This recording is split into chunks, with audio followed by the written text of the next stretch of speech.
Hello students, आज फिर से हम हिंदी विषय में हमारा जो गद्य है वो फिर से कंटिन्यू करेंगे। लास्ट टाइम हमने एक नया गद्य शुरू किया था जिसका नाम था न्याय मंत्री। तो आज फिर से उसे कंटिन्यू करते हैं और देखते हैं कि आज आगे कहानी में होता क्या है। तो चलिए शुरू करते हैं। तो विद्यार्थी मित्र, आप यहाँ पर देख सकते हैं कि हमारा जो गद्य है वो कुछ इस प्रकार से शुरू होता है। यह कहानी है, संध्या का समय होता है और उस समय ब्राह्मण शिशुपाल के घर पर एक नवयुवक आके खड़ा हो जाता है। वह एक परदेसी है और एक रात काटने के लिए वह न्याय मंत्री को यानी कि शिशुपाल को कहता है कि आप मुझे अपने घर में एक दिन के लिए रहने दीजिए। और आपको ये भी पता है कि जो शिशुपाल होते हैं वह उसको परमिशन दे देते हैं कि चलो आप मेरे घर में एक रात के लिए रुक सकते हो। इतना ही नहीं, लेकिन वह आदर सत्कार भी करता है, उसका स्वागत भी करता है। और फिर ऐसा कुछ करने के बाद वो दोनों कुछ अपने देश की व्यवस्था के बारे में बातें करने लगते हैं, जिसमें शिशुपाल ऐसा कहता है कि हमारे देश की न्याय व्यवस्था जो है वो अच्छी तरीके से नहीं हो रही है। और ये सारी बातें सुनकर जो नवयुवक होता है वह कहता है कि ये जो सारी बातें आप कह रहे हैं वो कहना आसान है, लेकिन कुछ करके दिखाना काफ़ी कठिन है। तो उत्तर में जो शिशुपाल होते हैं वह कुछ ऐसा कहते हैं कि अगर आप मुझे एक अवसर देंगे तो मैं न्याय का डंका बजाकर दिखा दूंगा। तो यहाँ तक हमने डिस्कशन किया था। अब आज आगे देखते हैं कि इस कहानी में आगे होता क्या है, वह नवयुवक कौन है, शिशुपाल आगे क्या करते हैं, वो सब देखते हैं। चलो, तो हमने जो आखिरी लाइन डिस्कस की थी वो यह थी कि ब्राह्मण के लिए कुछ भी कठिन नहीं है, मैं न्याय का डंका बजाकर दिखा दूंगा। ब्राह्मण यानी कि शिशुपाल। शिशुपाल वह नवयुवक को कहता है कि अगर मुझे एक अवसर मिल जाए तो मैं न्याय का डंका बजाकर दिखा दूंगा। न्याय किसे कहते हैं वो मैं दिखा दूंगा, लेकिन कब? मुझे जब एक अवसर मिलेगा तब। तो चलिए आगे देखते हैं कि कहानी में होता क्या है। अब अभी तक हमें ये पता नहीं कि परदेशी युवक कौन है। नो डाउट हमने स्टोरी की बिगिनिंग में कुछ ऐसा देख लिया है कि सम्राट अशोक एक पात्र है, शिशुपाल दूसरा पात्र है। तो हो सकता है कि वह नवयुवक को और नहीं बल्कि सम्राट अशोक भी हो सकते हैं। तो चलिए आगे देखते हैं क्या होता है। परदेशी धीरे से मुस्कुराए पर कुछ न बोले। फिर कुछ देर बाद वे सो गए। रात हो जाती है, काफ़ी समय बीत जाता है और इसीलिए जो नवयुवक होता है वो सो जाता है। और सुबह उठकर परदेशी ने शिशुपाल को धन्यवाद देकर उससे विदा ले लिया। सुबह हो जाती है और सुबह होने के बाद जो नवयुवक था वह शिशुपाल को आदर सत्कार देकर, धन्यवाद देकर उनसे विदा ले लेता है। कुछ दिनों के बाद शिशुपाल के घर कुछ सिपाही आए और उन्हें दरबार में चलने के लिए कहा। थोड़े दिन गुजर जाते हैं और क्या होता है, शिशुपाल के घर पर कुछ लोग आते हैं, वो सिपाही होते हैं और उसके दरबार में आकर क्या बोलते हैं, उसे दरबार में चलने के लिए कहा जाता है। अब अचानक ही ऐसा शिशुपाल के साथ होता है। नो डाउट उन्होंने कुछ भी ऐसा वैसा कुछ भी नहीं किया, लेकिन फिर भी उन्हें दरबार में लिया जाता है और वह चिंतित हो जाता है। अगर आपको कोई ऐसा आकर पुलिस ले जाए विदाउट एनी रीज़न तो आपको कैसा लगेगा? ठीक वैसा ही यहाँ पर किसको लगता है, शिशुपाल को लगता है कि मैंने कुछ किया नहीं और साला मुझे ले जा रहा है। ऐसा वह मन में सोच रहा होगा। चलिए आगे देखते हैं। शिशुपाल सहम जाते हैं। वे समझ नहीं सके कि सम्राट ने उन्हें क्यों बुलाया। उस समय जो रात था वह सम्राट अशोक का था और दरबार पर किसी राजा का बुलाने जाने वाला अगर कोई आता है तो हो सकता है कि उन्होंने कोई बड़ा क्राइम किया हो, बहुत बड़ा गुनाह किया हो। लेकिन यहाँ पर अगर हम शिशुपाल की बात करें तो शिशुपाल ने तो कुछ ऐसा वैसा नहीं किया था और इसीलिए वह थोड़ा सा सहम जाता है, स्तब्ध हो जाता है, चिंतित हो जाता है। कहीं उस परदेशी ने तो सम्राट से झूठी सच्ची शिकायत नहीं कर दी है। ऐसा वह सोचने लगता है कि मेरे घर पर जो वह नवयुवक एक रात के लिए ठहरा था, उन्होंने जाकर सम्राट को कुछ ऐसा वैसा तो नहीं कर दिया। ऐसा वह सोचने लगता है। हो सकता है कि वह नवयुवक ने कुछ किया हो मुझे फंसाने के लिए। दरबार में पहुंचकर शिशुपाल का कलेजा धड़कने लगा। कलेजा क्यों धड़कने लगा? क्योंकि अब वह दरबार पहुंच चुका है और राजा का कोई भरोसा नहीं होता कि वो क्या करने वाला है, और इसीलिए उसका जो कलेजा है वो थोड़ा सा धड़कने लगता है। थोड़ा सा नहीं, बहुत ज़्यादा धड़कने लगता है। राजा कुछ भी कर सकता है, ये आपको मैं बता देता हूँ। राजा, और एक गुजराती में कहावत भी है, काफ़ी अच्छी कहावत है कि राजा વાંદરા અને વાજા ગમે ત્યારે આડા, બરાબર? એવી કઈ કહેવત છે ગુજરાતીમાં, તો અહીંયા લાગુ પડે कि जो राजा लोग होते हैं वो कुछ भी कर सकते हैं, क्योंकि उसके साथ क्या है, पावर है, इसीलिए। ओके, आगे देखते हैं।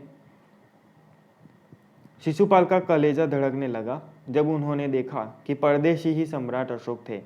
वह जो नवयुवक एक रात के लिए वहां पर ठहरने आया था, वह जो नवयुवक था वह कौन था? कोई और नहीं बल्कि उस राज्य के महान राजा सम्राट अशोक थे। अब आप सोच सकते हैं कि एक सम्राट अपना वेश बदलकर अपने नगर में जाकर किसी अनजान व्यक्ति के घर में ठहरा लेते हैं। इतना ही नहीं, बल्कि वह ऐसा भी जानने में आता है कि वहाँ पर की जो न्याय व्यवस्था है वो अच्छी तरीके से नहीं चल रही। और ये हम कह सकते हैं कि जो राजा थे वह 100% देने में मानते थे। यानी अगर प्रजा कोई प्रॉब्लम फेस कर रही है तो प्रजा से जाके मिलना, इतना ही नहीं बल्कि प्रजा से व्यक्ति को मिलकर उसका डिसीज़न लेना कि हाँ, यहाँ की न्याय व्यवस्था की ही बात नहीं है, बल्कि सारी, अगर कोई जो प्रजा है, कोई व्यक्ति है, किसी भी प्रकार की मुश्किल सहन कर रहा होता है तो उसकी जानकारी एक राजा के लिए होना बहुत ज़रूरी है। और यहाँ पर हम देख सकते हैं कि महान सम्राट जो अशोक थे वो हमें यहाँ पर दिखाई देते हैं कि वह खुद, ना कि किसी और को भेजकर, बल्कि खुद अपना वेश बदलकर किसी नगर में रहने वाले किसी अनजान व्यक्ति के घर में जाते हैं और ठहरा लेते हैं। ये और कुछ नहीं बल्कि उनकी महानता है। क्यों? क्योंकि प्रजा की रक्षा करना, प्रजा का हित करना, ऐसा ही धर्म वह राजा का होता है। और यहाँ पर ये सब हमें देखने को मिलता है। आगे देखिए क्या होता है। सम्राट बोलते हैं, ब्राह्मण देवता, मैं आपको न्याय का अवसर देना चाहता हूँ, आप तैयार है? क्योंकि राजा को पता है कि शिशुपाल न्याय करने के लिए बहुत बड़ा अवसर चाहता था, और इसीलिए सम्राट जो है वो सीधे ही प्रश्न करते हैं कि हे ब्राह्मण देवता, मैं आपको न्याय देने का अवसर देना चाहता हूँ, क्या आप तैयार है? ऐसा प्रश्न सम्राट अशोक शिशुपाल को बोलते हैं। पहले तो शिशुपाल घबरा जाते हैं, क्योंकि इतनी बड़ी ऑफर मिलना, ये ऑफर ही है। क्यों? क्योंकि वह पूरा जो राज्य है उसमें न्याय करने वाले हैं, और इसीलिए इस ऑफर को वह एक्सेप्ट करने से पहले क्या करते हैं, थोड़े से घबरा जाते हैं। और फिर बोलते हैं, यदि सम्राट की यही इच्छा है तो मैं तैयार हूँ, और अगर हमारा सम्राट यही चाहता है तो डेफिनेटली मैं ये करने को तैयार हूँ, मुझे कोई भी दिक्कत नहीं है। ऐसा कौन कहता है? शिशुपाल कहता है। आगे देखिए क्या होता है। बहुत ठीक, कल से आप न्याय मंत्री हुए। यहाँ पर जो शिशुपाल था उसका जैकपॉट लग जाता है। क्यों? क्योंकि अब से उस राज्य की न्याय व्यवस्था है वो कौन संभालने वाला है? न्याय मंत्री, यानी कि शिशुपाल संभालने वाला है। और इसीलिए वह बहुत ज़्यादा खुश हो जाता है। शिशुपाल खुश होने का कारण भी है, क्यों? क्योंकि न्याय व्यवस्था भी अच्छी होने वाली है उसके प्रयत्न से, और इसीलिए वह खुश हो जाते हैं। सभी दरबार में खड़े लोग भी खुश हो जाते हैं। उन्होंने राज्य की समुचित व्यवस्था करना आरंभ कर दिया।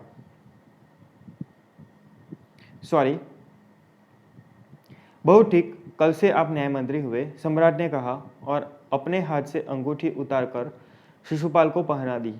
यह सम्राट अशोक की राजमुद्रा थी। अब जो अंगूठी सम्राट अशोक पहनते थे वो और कुछ नहीं बल्कि राजमुद्रा। राजमुद्रा का होना, आपके पास राजमुद्रा का होना एक बहुत बड़ी बात है, क्योंकि राज्य में जो सारे डिसीजन लिए जाते हैं वह राजमुद्रा के बिना, अप्रूवल के बिना नहीं लिए जा सकते। अगर राजमुद्रा का साइन लगा हो तो ही वह जो रूल पास हुआ हो या कोई भी चीज़ हो उसको यह राजमुद्रा लगाना काफ़ी अवश्य माना जाता है। और यहाँ पर हम देख सकते हैं कि जो सम्राट अशोक थे उन्होंने वो जो राजमुद्रा थी वो शिशुपाल को दे दी। यानी कि हम यहाँ पर ऐसा भी कह सकते हैं कि सम्राट अशोक को वह शिशुपाल पर पूरा विश्वास था और उसकी कसौटी में वह खरा भी उतरेगा। अब आगे देखो कहानी में क्या होता है। अब शिशुपाल न्याय मंत्री बन चुके थे। उन्होंने राज्य की समुचित व्यवस्था करना आरंभ भी कर दिया था। राज्य में जो कई भी सारी बातें बन रही थी वह उसको स्टडी करना शुरू कर देते, उसके लिए पूरा प्लानिंग कर देते हैं, समुचित व्यवस्था कर देते हैं। उनके प्रबंध से राज्य में पूरी तरह शांति रहने लगती है। जैसे जैसे समय बीतता है पूरे राज्य में शांति छा जाती है, यानी कि सब कुछ अच्छे तरीके से चल जाता है, चल रहा होता है। किसी को किसी प्रकार का भय नहीं था। लोग दरवाजे तक खुले छोड़ जाते थे। कोई भी बात का भय नहीं था। चोरी या ऐसा कुछ भी वहाँ पर नहीं पाया जाता था। उतना ही नहीं बल्कि लोग एक दूसरे पर इतना विश्वास करने लगे थे कि वो अपने घर का दरवाज़ा तक खुला रखकर सो जाते थे। क्यों? क्योंकि वहाँ पर कुछ ऐसा वैसा होता ही नहीं था इसलिए। और ये सब किसकी वजह से हुआ था? वह न्याय मंत्री शिशुपाल की व्यवस्था की वजह से हुआ था। अगर आपका जस्टिस सिस्टम, जुडिशियल सिस्टम अच्छा रहेगा तभी ये सब हो सकेगा। और अगर कोई व्यक्ति कोई अच्छा काम करता है तो उसकी सुप्रसिद्धि चारों ओर हो जाती है। तो यहाँ पर भी हमें वह देखने को मिलता है कि चारों ओर न्याय मंत्री के सुप्रबंध और न्याय की धूम मच जाती है। धूम मच जाना यानी कि सुप्रसिद्ध हो जाना। न्याय मंत्री का जो सुप्रबंध था, उसका जो मैनेजमेंट था, उसकी चारों ओर धूम मच जाती है। वह और कुछ नहीं बल्कि हम कह सकते हैं कि जो न्याय मंत्री है वह अपनी कसौटी में खरा उतर रहा था। वह पहले नवयुवक यानी कि सम्राट अशोक को जब मिला था तब उन्होंने बोला था कि अगर मुझे अवसर मिल जाए तो मैं कुछ करके दिखाऊंगा। और हाँ, वह करके भी दिखाते हैं। चारों ओर उसके न्याय की धूम मची हुई है। सभी लोग अच्छी तरीके से रह रहे हैं।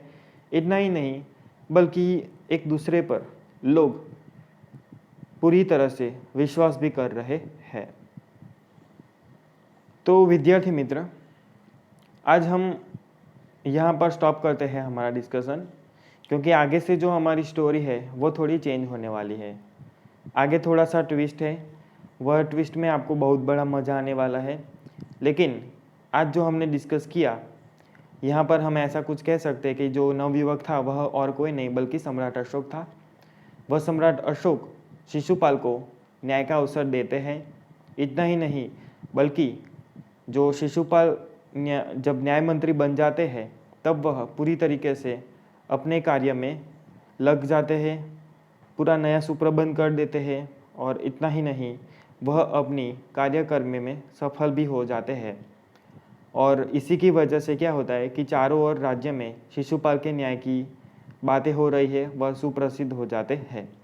तो आज हम यहाँ पर हमारा जो डिस्कशन है उसको स्टॉप करते हैं और अगली बार जहाँ से हमने कहानी बाकी रखी है वहीं से हम फिर से उसको कंटिन्यू करने वाले हैं। तो चलो मिलते हैं। मैंने एक वर्कशीट बनाई है जिसमें आपको क्वेश्चन आंसर्स लिखने के हैं और वह एग्ज़ाम के लिए भी होंगे। तो ध्यान से वह आंसर्स लिखना। मिलते हैं अगले वीडियो में। तब तक के लिए अपना ख्याल रखिए। Have a good day.